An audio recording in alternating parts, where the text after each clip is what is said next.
Hello guys, welcome back to my channel. তো guys, আমি গ্যারেজে কাজ করি আর কি। তো এত পরিমাণে বৃষ্টি হয়েছে, কাজ বাজ বন্ধ করে দিয়ে এখন গাড়ির ভেতরে দরজা লক করে দিয়ে শুয়ে রয়েছি। তো বৃষ্টিটা কমলে বাড়ির দিকে যাব। তো কখন থেকে গাড়ির ভেতরে দেখছো গাইস শুয়ে আছি, তবে বৃষ্টিটা মোটে কমছে না। গ্যারেজের ভেতরে সব জল জমে রয়েছে, দেখাবো না। দেখতে পাচ্ছ গাইস, গ্যারেজের ভেতরে সব জল জমে গেছে। কারণে আর কি এখানে শুয়ে রয়েছি গাড়ির ভিতরে। গাড়িটার কাজ চলছে সামনে, বৃষ্টির মধ্যে টুকটুক করে মানে কাজ হচ্ছিল। এখন আর কি স্টপ আছে, স্টপ দেখতে পাচ্ছ গাইস।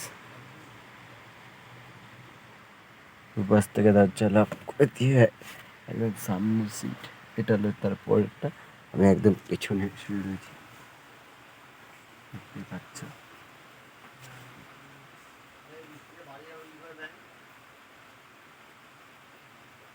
বাই।